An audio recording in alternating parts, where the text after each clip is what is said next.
New Thought Media Network. We are a global broadcast network of positive music, media, and entertainment, inspiring humanity's evolution along the journey of enlightenment and creating a world of love, peace, empowerment, and prosperity for all. New Thought Media Network. Positively inspiring.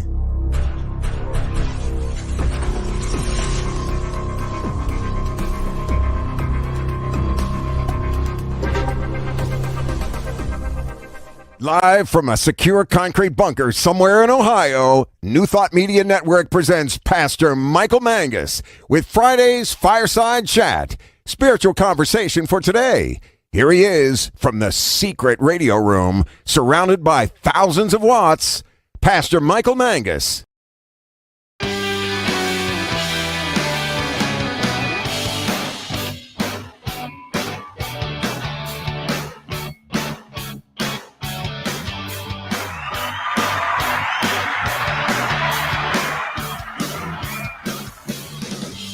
As he is greeted by his thousands, and I mean thousands of adoring fans. Good evening, everyone, across the United States and also around the world. It is time once again for another fun-filled throwback. And yes, it is guaranteed, always exciting edition of Friday's Fireside Chat here on your New Thought Media Network. I am Reverend Michael Mangus. I am broadcasting this evening from the secret radio room surrounded by thousands, and I mean thousands of watts, in the extremely secure concrete bunker somewhere around Akron, Ohio, that is so top secret and requires a high level of security clearance to even get near.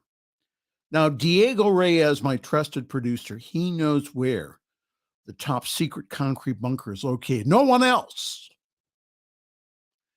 especially our chief inspirational officer, the Reverend Robert Brzezinski, especially him.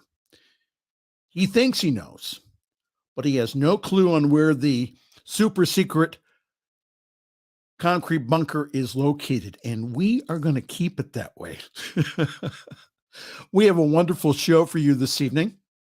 Please feel free to interact with us by posting your comments on Facebook. Hi, Wayne. Wayne has already checked in this evening. The purpose of our fireside chat here is to talk about contemporary issues from a New Thought perspective.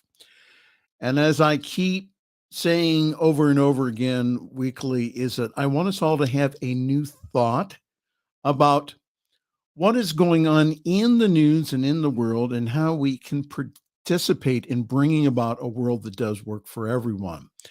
Our special guest this evening is a longtime friend and a world-class healer, the former president of the American Holistic Nurses Association. That is the Reverend Dr. Carole Ann Drick.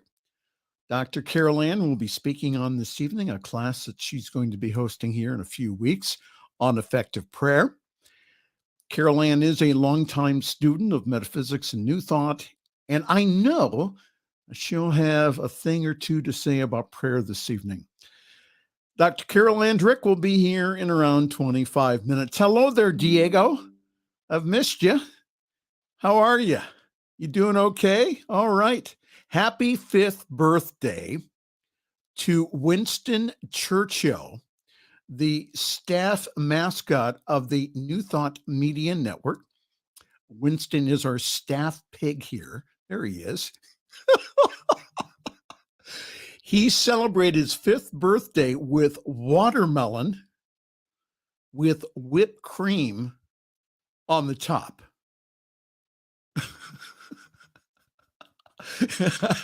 Yeah.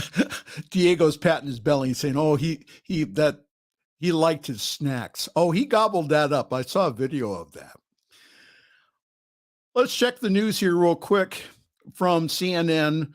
The battle for the House Speaker continues this evening on its 4th day. On Thursday, GOP leader Kevin McCarthy, he continues to suffer a string of defeats in multiple rounds of voting before the House adjourned.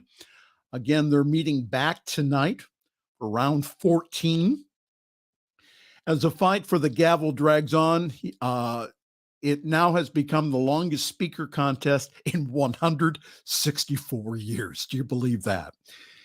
And each failed vote only increases pressure on McCarthy to end the impasse, but it is unclear on whether he will be able to lock in the 218 votes that he needs to win. Talks are continuing among Republicans after negotiations aimed at winning over McCarthy's opponents picked up steam on Thursday. Key House GOP negotiators said that they were moving towards an agreement that would bring McCarthy closer to the number of votes that he needed. Wow. Now, spiritually, chaos isn't all that bad, because even in the chaos, there is an implicit order of the so-called mess. So our prayer is that this turns out for the highest and best good for all. Remember in your life when you thought and you were in a chaotic period? It may have been bad in the moment, but did it turn out that way? What happened? What good happened out of it? So my prayer for the House of Representatives is for an outcome that is life-enhancing for all. How about that? Today marks 2 years since the January 6, 2021 attack on the U.S. Capitol, and security officials prepared for a wave of planned protest. Multiple sources say to have told CNN that the U.S. Capitol Police will have civil disturbance units on standby for the several protests on the Capitol grounds. The increased security measures come out of an abundance of caution, sources tell CNN, and reflect what has become standard protocol for Capitol Police in the wake of the deadly insurrection 2 years ago. And also today, President Joe Biden also marked the anniversary with the awarding of the Presidential Citizens Medal to 12 people. The individuals include law enforcement officers who were injured in defending the Capitol, a Capitol police officer who died in the attack, and the election workers who rejected efforts by former President Donald Trump to overturn the results of the 2020 election. Also in the news, all 32 teams in the NFL are set for their final scheduled regular season games this weekend, but many players across the league are contemplating an emotional return to the field in the wake of Damar Hamlin's mid-game cardiac arrest. If you have taken a look at the video, he was hit squarely in the chest by a 330-pound lineman. On Thursday, doctors say that the 24-year-old Buffalo Bills player is awake in a Cincinnati hospital. He is neurologically sound and is moving his hands and feet. News that has elicited relief from supporters nationwide after he collapsed on the field on Monday. Several players across the league are cheering on Hamlin's improvement, but many are still understandably shaken up and unsure if they're ready to play this weekend. On Thursday, the NFL canceled the Bills and Bengals game, meaning that both teams will head into the playoffs, having played one fewer game than other teams in the American Football Conference. League officials are expected to meet today with all NFL teams to discuss a proposal for playoff options amid such unforeseen circumstances. The turnaround of Damar Hamlin is nothing but miraculous. Did you hear what Damar asked his doctors when he woke up? The first thing he asked was, who won the football game?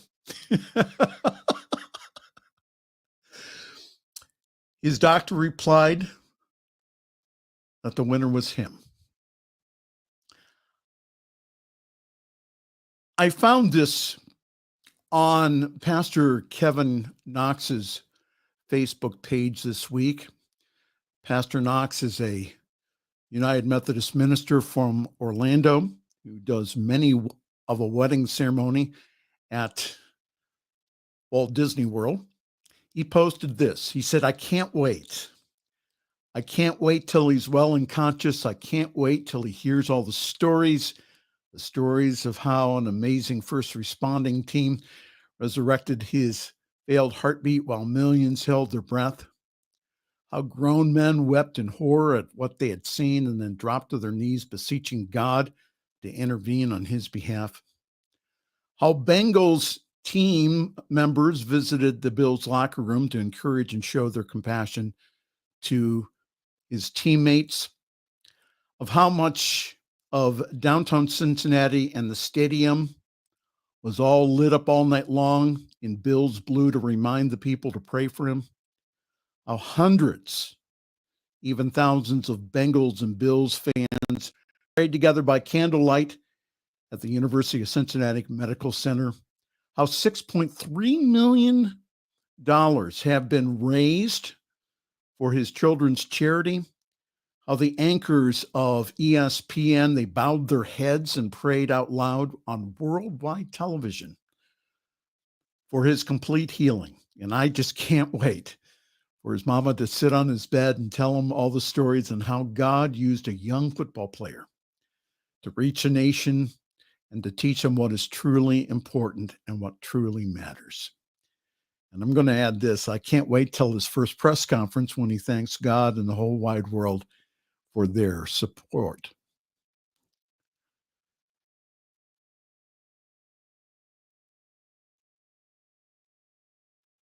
We go now to the Ukraine. Russian President Vladimir Putin ordered a temporary ceasefire in Ukraine for 36 hours beginning today to allow Orthodox Christians to attend Christmas services, but his proposal was swiftly dismissed as hypocrisy by Ukrainian officials. During his nightly address on Thursday, Ukrainian President Volodymyr Zelensky voiced his skepticism about the temporary ceasefire, saying that Moscow is using Orthodox Christmas as a cover to pause and resupply equipment and ammunition. Also in the news was that the Russian troops over the New Year's weekend had suffered considerable loss of thousands of troops.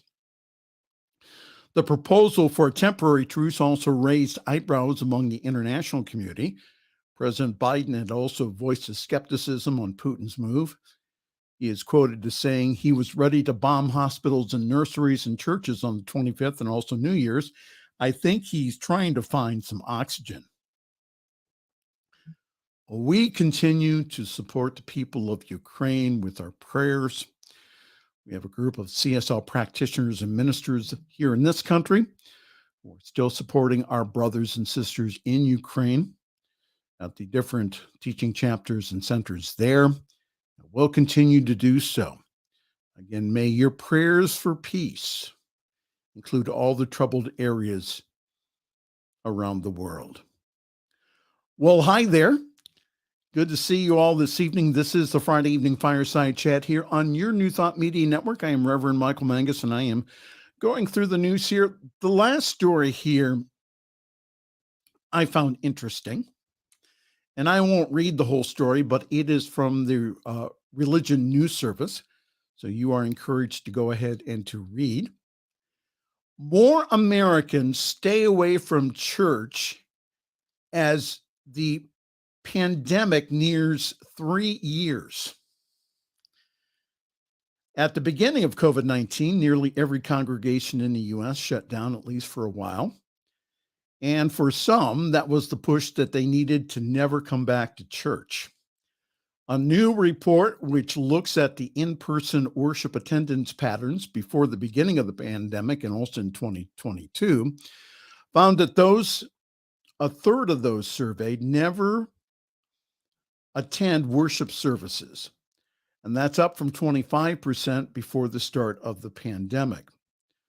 The pandemic has likely led people who already had loose ties to congregations to leave, said Dan Cox.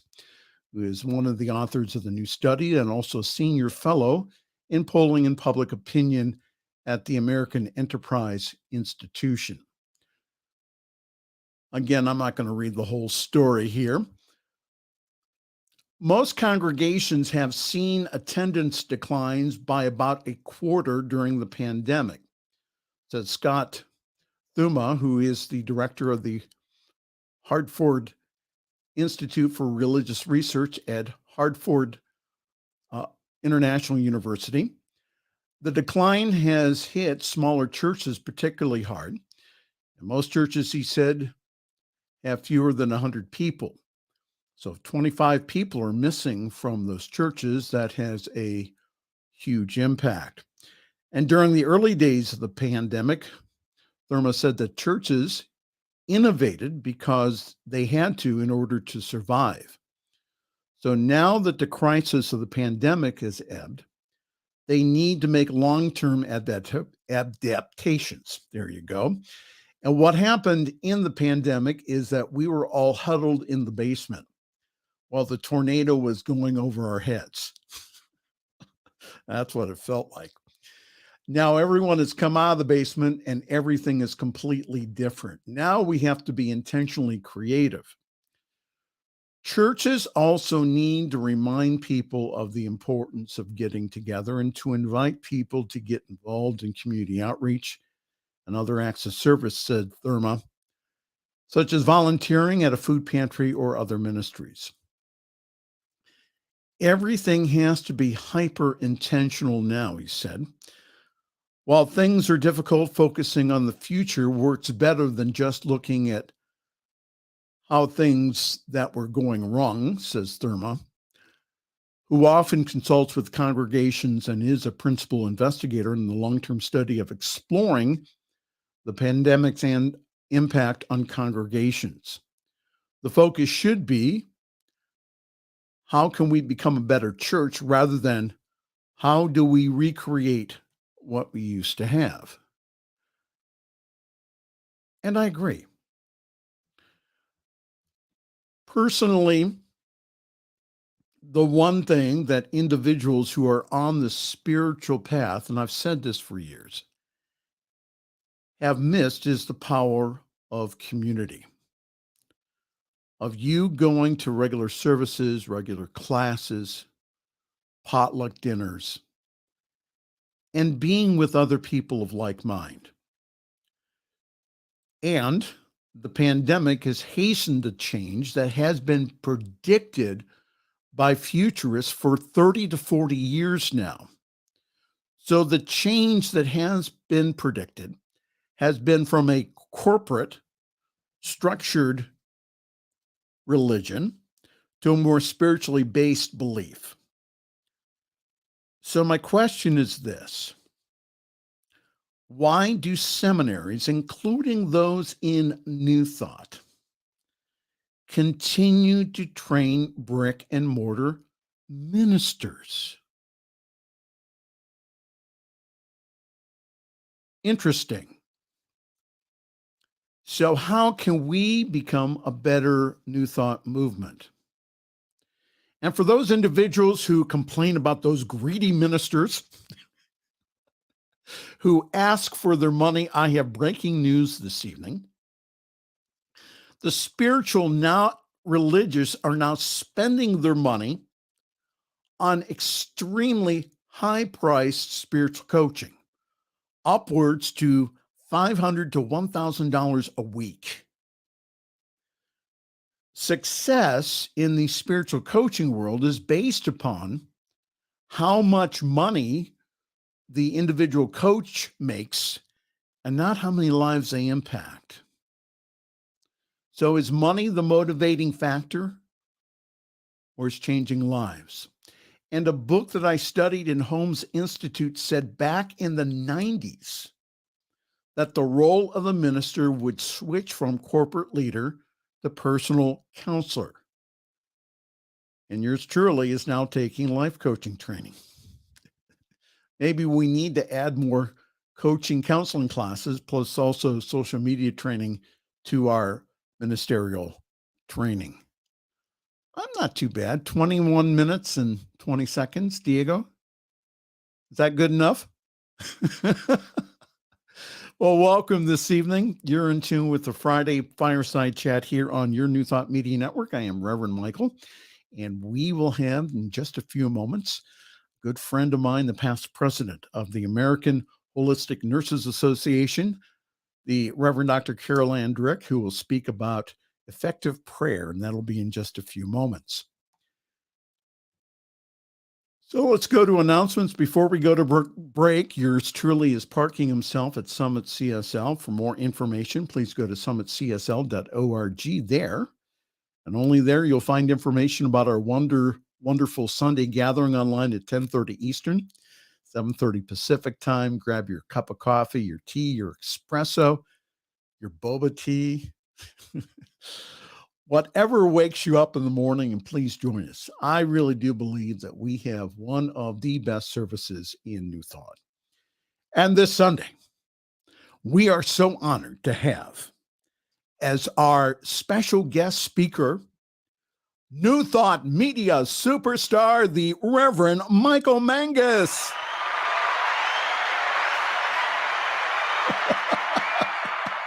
Speaking on the thing itself. So go on summitcsl.org for more information on how to join our Zoom call. And our service is also simulcast on the Summit Spiritual Center of Akron Facebook page. And our Facebook page also has past broadcasts of the Friday's Fireside Chat, and also yours truly when he's doing prayer on the New Thought Media Network. We have so many wonderful new programs coming up here in 2023.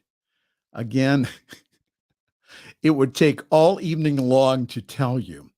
So I'm just going to tell you just to go to ntmedia.org. There you will find a current schedule of all the wonderful programs that we have.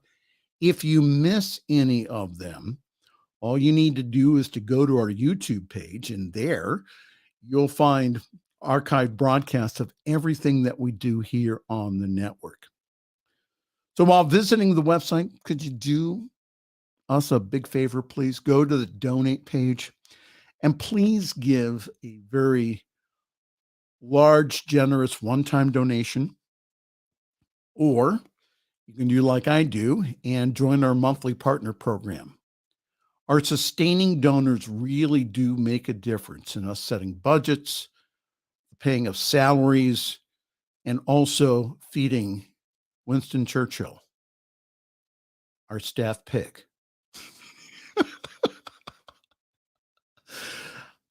People have been so generous, and I want to thank each and every one of you for your support of our network. But for those of you who have not yet, please do so. Please go to our page. We're making a huge difference in the world. I know when I'm doing prayer, we have people from across the world joining us. We have people from Canada. We have people from Europe. We also have people from the Philippines who join us. We are making a difference in the world. And you can make a difference through us with your loving financial support. So again, go to ntmedia.org/donate and make a big difference in the world. All right? Time for us to break, and then we'll be right back. This is the Friday Evening Fireside Chat here on your New Thought Media Network.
The views and opinions expressed by Pastor Michael Mangus are generally right. However, they are his own and do not reflect the views and opinions of New Thought Media Network, Centers for Spiritual Living, or any other person living or dead. As they say in the 12-Step Recovery Program, take what you like and leave the rest. Here again is Pastor Michael. And it is such an honor to have this evening, coming from our green room, the Reverend Dr. Carole Ann Drick. Carole Ann has been in the healing arts since her awakening in 1989, and she has been gently traveling nationally and internationally. She is a dynamic, heartfelt speaker, teacher, author, and consultant, and using her inner awareness with multiple natural healing modalities, she assists others to heal themselves.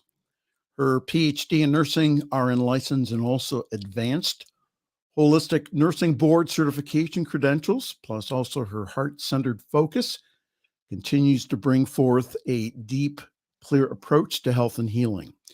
She has worked with many Indigenous people and healers around the world, and her warmth and smile are contagious, and her hugs are memorable. I can attest to that. Along with her being a past president of the American Holistic Nurses Association, Carole Ann has written or co-written 5 books, plus numerous articles and chapters and textbooks, plus also peer-reviewed journal articles. She's not a one, but she's a 2-time recipient of the coveted American Journal of Nursing Book of the Year Award. Carole Ann lives in northeastern Ohio on a 10-acre lake with wildlife, organic gardens, and loves to play tennis, take long walks, enjoy her grandchildren while living and moving in presence, capital P, with an incredible smile and an ever-deepening awareness. And she has room in her life for one more friend. So it's good to have with us this evening, all the way from her bunker, Dr. Carole Ann Drick. Dr. Drick, welcome to our wonderful gathering this evening here on the New Thought Media Network. Oh, Reverend Michael, it is so glad to be here. I am so delighted. It's like every cell in my body is saying, yes, yes, yes, this is where I need to be. Well, thank you very much for making time in your busy schedule. So we're talking this evening about effective prayer in a class that you'll be holding here in the next few weeks. So how did a nice woman like you come into doing effective prayer work? How did you learn how to pray effectively? Michael, that's a great question. And I have been most fortunate. And in our life, we don't realize how God, this universal creator, sets up our life to give us the experiences that we need, to give us everything that we need in order to be successful in what we do. We don't realize that.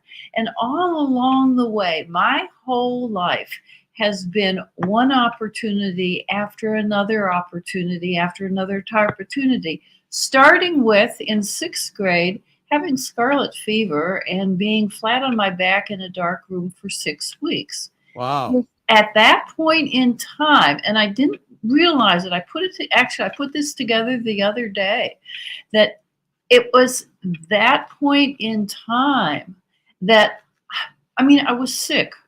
I was aware, but I wasn't aware. And I discovered my breath.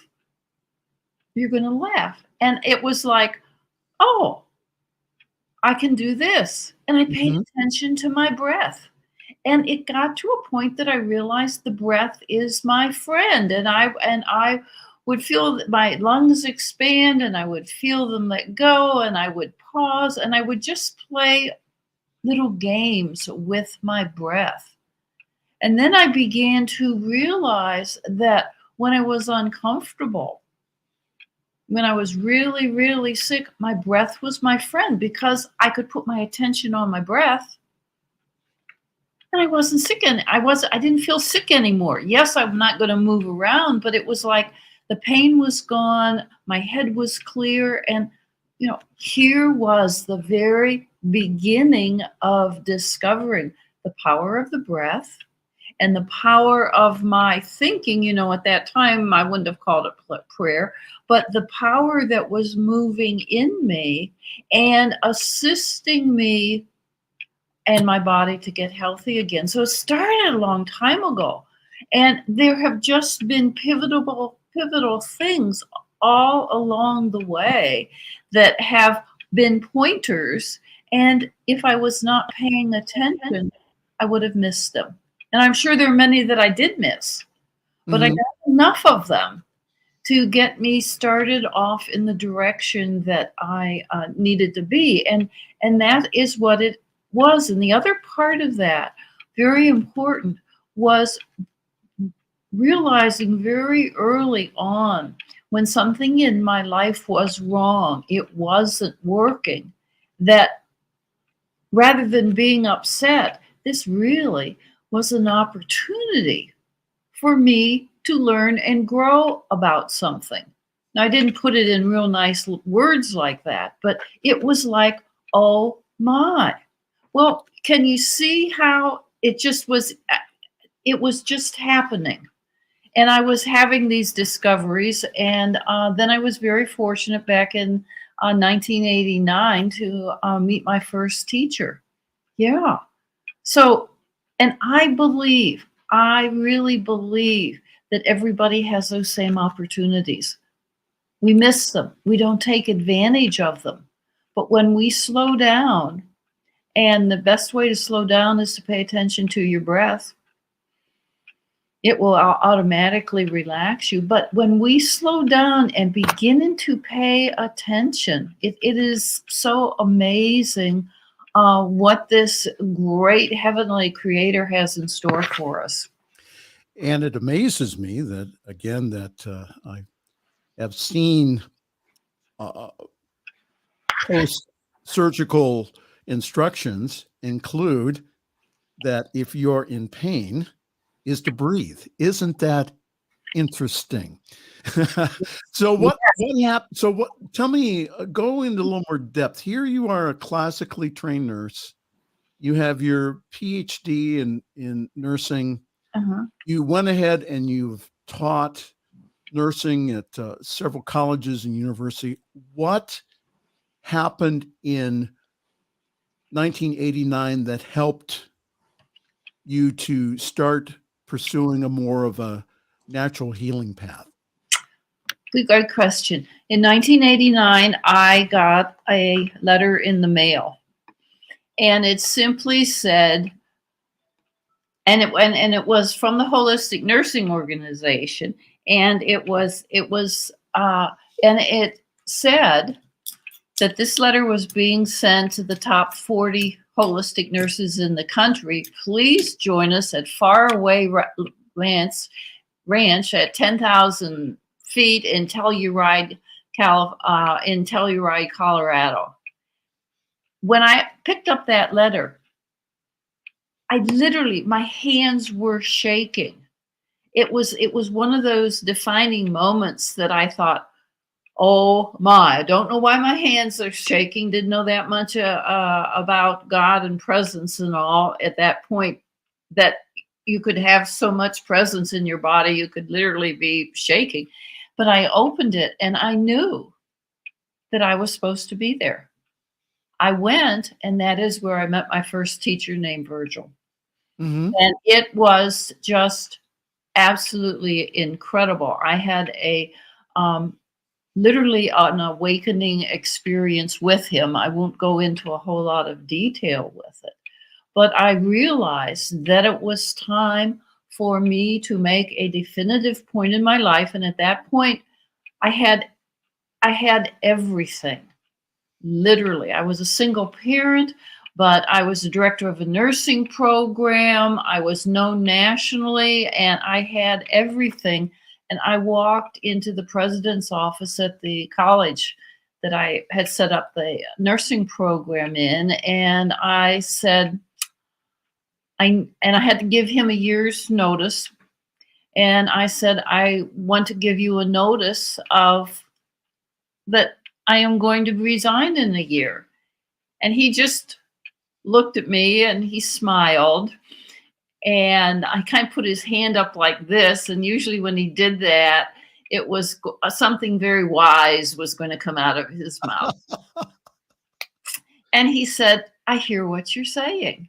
What I want you to do, I want you to give this 2 to 3 weeks. I want you to think about it. I want you to see how this will take form. And then I want you to come back and talk to me again. Okay. And then we will make plans. And I walked out thinking, I already know. Why do I have to wait 2 or 3 weeks? But it was good because he stopped me to take some time and reflect on it. And in my reflection, I just felt more and more positive. I didn't know the future, but this is something I need to step out and do. Went back, and he very nicely looked at me and he said, well, what are you thinking? And I said, oh my, thank you very much for the 2 weeks. That I needed that. That was very good. This is really something that I need to step out and do. And I just know deep inside that everything's going to open up, that I'm going to have the money, that I'm going to have whatever I need is going to be there.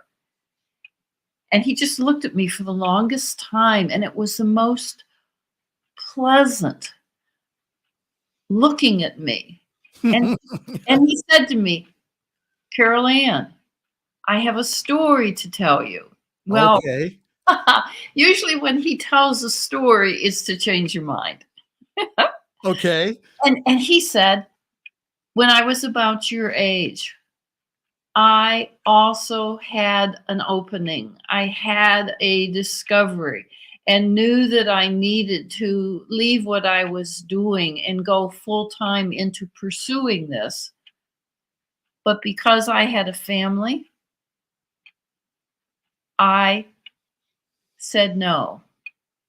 And I always wondered what would have happened if I would have said yes. And he said, and so I am smiling very greatly because I know, I understand what you are saying. And I have never shared this with anyone else, but I have spoken to the board of directors. We want to support you with everything that we can. So when we leave, we want to give you half salary for 6 months to help you get on your feet. Wow. And he said, that was very generous. Yes. And he said, there's one more thing that I would like to ask you. And I'm just looking at him and I'm saying, yes, of course. And he said, you know, you have been here 8.5 years. You have hugged everybody on this campus, including the nutritionists, including the janitors. You've yet to hug me.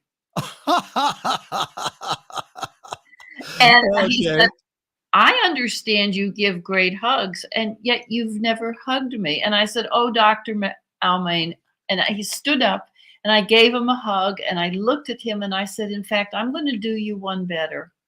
Every time I see you this year, I'm going to come up and give you a hug. Now, and no. He just said, oh, no, and I did. And it was particularly powerful because in donors coming to campus and seeing the campus, he liked to bring them over to the nursing department because it was positive. It was very positive. I always kept fresh paint on the walls, and I mean, it was just, you just walk in and you feel good. He came walking down the hall with this gentleman, and he said, I walked up to him and I said, oh, Dr. Almain, how wonderful for you to greet us. And he said, I want you to meet this person. And I said, it's nice to meet you, but before we go any farther, I need to give you a hug. And I gave him a great big hug. And of course, he is just all kind of flabbergasted. I mean, this is breaking whatever protocol there is. And the man looked at me and he said, Well, I don't know what's going on here, but could I have one of those hugs too? So I gave him Well, a hug. We yeah, told so him the story. The president calls me later that afternoon and he said, just so you know, that donor doubled his donation to the college after meeting you. oh, how wonderful. So that was the Just beginning. And yeah, so go ahead. yeah, so just to let you know now that Dr. Carole Ann is also a board certified hug therapist also. That's absolutely. I've got my certification. Yeah. Absolutely. So we're talking this evening with Dr. Carole Ann Drick, and she's having a wonderful workshop coming up in the next few weeks on effective prayer. So, Carole Ann, you've studied, I mean, you've been all around the world. So, what are some of the things that make prayer effective? Some of the things that make it the way to make your prayer the most effective, I'm going to answer it like that, Okay. is when you pray, say what you really want. This isn't a time to complain. This isn't a time to give the backstory. God already knows all this stuff. Very much bottom line. What do you want? What do you need help with? And when you are praying, remember that you are already God in expression. So you can say, I accept and know. And go ahead and say what you need to say. Because when we embrace that understanding that there is only one power, there's only one presence in the universe, and we are one, that means we speak with power and authority. And I know we'll add, not just in our praying, but with everything that we say. Mhm. Absolutely. Our thoughts are prayers. What we say to the side is a prayer. And so it is, yes. And so it is being very clear. And it's not the more and more I live, I realize every moment is a sacred moment. Wow. Every moment. It's not, we don't change and go into prayer and then come out of the prayer and say, okay, now back to my life. No, this is the life. This is, and it can be exciting, and at the same time, it's sometimes scary. But it's okay to be scared because you can say, hey, I have all the presence and power and force of the universe behind me, guiding and directing me. And you take a breath and you go on. And that's the other part of it. The breath is your friend. So when you're in doubt, as a nurse, I would say to my students, when you're in doubt, wash your hands. Now I say, when in doubt, focus on your breathing. Mm-hmm. That breathing brings you to the present moment. The present moment is where God is, and the present moment is where you are. And so through the power of the breath, you can close what is a seemingly distance that is not really there, but you can close that and know. And in that knowing, your heart automatically opens. And when our heart opens, oh my goodness, there we are in that place of, I call it deep listening, where we can listen to people, we can hear people, not what they're saying physically, but what their heart is saying. Absolutely. Absolutely. My question, I know that you've studied the works of Dr. Ernest Holmes, the Science Mind textbook, and also that you have also worked with practitioners both in Unity and also in the Science of Mind. Mhm. And the one thing that I've heard during your seminars and classes is the whole idea of feeling. How important is feeling during a spiritual mind treatment, an affirmative thought? How can we meld the feelings to the actual words that we're saying? Well, first of all, those feelings that we are talking about, I talk a lot about feeling your heart, being in your heart center. And most people say, okay, that's really great. How do I get there? And that feeling is a very warm, wonderful feeling. And if you don't know where it is, put your hand on your heart. You can do that right now. And just breathe into your hand. And your heart automatically opens. Mm-hmm. And you might feel a little bit of warmth. You might feel a little bit of tingling. You might not feel anything. Doesn't make any difference because it's there and it's happening. And with practice, you begin to get the feeling. And that's one of the things that we're going to be talking about and doing some exercise in the effective prayer seminar, to really help get in touch with that. Oh, absolutely. If you're wondering what you've stumbled onto this evening, hi there. This is the Friday evening fireside chat here on your New Thought Media Network. We are so pleased and privileged to have with us this evening noted author and also healer, the Reverend Dr. Carole Ann Drick is with us this evening. So I see on your emails a short list of what you do. So this is what I see. Inner resource consultant, self-healing, speaker, trainer, consultant. So I'm curious about this inner resource consultant and self-healing. Okay, inner resource consultant. I decided, and I was talking with Virgil, my teacher, one day, and I said, I need to call myself something. I'm not a healer. I have never healed anyone in my life because I know healing comes from God. I can be a conduit, but I have never had to heal anyone in my life. I have to work keeping myself healthy. Okay. So that I don't want that extra responsibility. But it is being the inner resource consultant. He said, what would you like to be called? And I said, well, I'm looking at inside people, and I can see and help them know what is going on and assist them in getting back into a better balance. I am an inner resource consultant. And he said, I like it. And he said, then that's what I'm going to call you.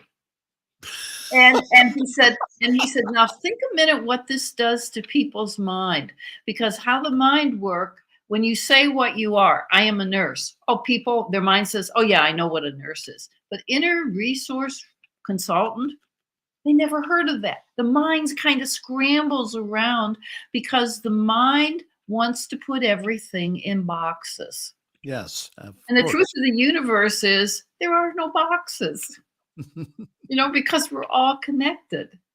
So absolutely. That's where the inner resource, and literally that's what I do. People speak to me, I listen, and I answer from my heart. I can very much in my private practice, I work with people individually with that kind of counseling. I also do conscious health with them and work with them finding what their body wants, not what they think they want or the advertisements say they want or the doctor wants, but ask your body. Your body knows what it needs. And sleep is the best example. Your body knows when it's tired. Well, what should you do? Go to sleep. But we tend to override what our body wants. Absolutely. And it's a process of going back to the simplicity of it. In fact, I call it simplified spirituality. We find out from the body what it needs and then we can put the body in the best place for nature, for God to act upon it. Mm-hmm. So that's the inner resource consultant part of it. And the other one was self-healing. We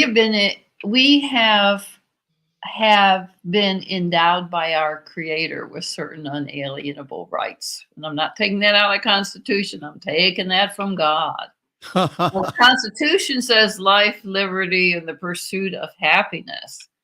With God, we have been given a body that intuitively knows what it needs. And when we come in alignment with our body, and we find out what our body needs, we can assist in our own self-healing. You got a headache? You got a choice. You can reach for the aspirin, or you can ask the body, what's this all about? What do I need? And very quiet, because our nudges come up very quiet. I might put peppermint on your temples. And someone else will say, well, I knew peppermint would get rid of a headache. Well, okay. Ask your body. Ask your body. And your body will tell you. You can also, in your prayers, when you have a headache, you can do something physically, and you can also do a prayer of saying that I know my body is the body of God, and this body can be rid of this headache by noon. I want it gone by noon. And then you take the actions that you need to take. It might be putting peppermint on. It might be taking a big glass of water and hydrating. It might be laying down and listening to a meditation tape. But you allow the body to do what it needs to do. And it happens. We could talk all night, and we're going to have you back here in a couple of weeks to talk on your newest book here. But tell us a little bit more about the class coming up and how people can get in contact with you. Absolutely. The class is called Effective Prayer. It is actually 6 weeks, an hour each week on Thursday evening from 8 to 9 o'clock Eastern. And we are going to look at the 5 steps of effective, I call it effective prayer. Science of Mind would call it, I'm blanking. Spiritual mind treatment. Yes. Yes. I'm calling, and they also call it affirmative. And I am changing that one word, because yes, it is affirming, because you're affirming the truth about who you are. I am changing it slightly to effective, because when we declare the truth of who we are, then the healing, it's like the whole universe aligns, and what we are asking for happens. And part of that is this deep listening, and we're going to spend 5 weeks looking at it, and it's going to be a lot of fun. We're going to spend time in deep listening. We're going to spend time in looking at the 5 steps. We're going to add a nice self-inventory to that to see where each person, what areas they need to work on. It's going to be rich. It's going to be dynamic. Yes, there will be some homework, but we're also going to have a small group. So we're looking at 10 people or less, because this is so important for you all to get it. So if you'd like more information about the class, if you can contact Dr. Carole Ann at Carole Ann Drick at gmail.com. That's Carole Ann Drick at gmail.com. And Carol has an E on it. Yes, Carol has an E on it. They're Carole There you go. Ann Drick at gmail.com. Thank you, Diego. It's going to be a great class. A little birdie told me that I'm going to be helping with it. Absolutely. Absolutely. I'm going to be doing the Diego. I'll be spinning the dials and making sure that everything is in order. So a great class. I've taken several of Carole Ann's workshops. I'm going to tell you something. Be ready for a change. Be ready for a shift in consciousness. It's always just wonderful to have her facilitating. So if you want more information, go to Carole Ann Drick at gmail.com, and she'll be more than happy to contact you and get you more information about the effective prayer class coming up in a couple of weeks here. Thank you again, Dr. Carole Ann. Appreciate you so much. Again, you've been such a blessing to me over the years, and our community here in Akron. We just appreciate and love you, and thank you for being on our program tonight. Oh, thank you. Many blessings to each and every one of you. Thank you. All right, time for us to go. Just to let you all know that, again, that if you'd like more information about our wonderful network, go to ntmedia.org. And again, please click on the donate page and ask your heart, what would you do, again, to support not only this network, but the whole world? Your gift to this network is life-changing. What it does, it really does affect the world. It really gives other people the opportunity to hear this wonderful, empowering message. So go to ntmedia.org/donate. And thank you so very much. On behalf of myself and producer Diego Reyes, and also the Reverend Dr. Carole Ann Drick, I am Reverend Michael Mangus, and I am wishing you a wonderful week. Have you heard the big news? CSL Denver is growing. Join us, in person or online, every Sunday at 10 a.m. Mountain Time. In-person services are held at 612 South Grant Street, Denver, Colorado.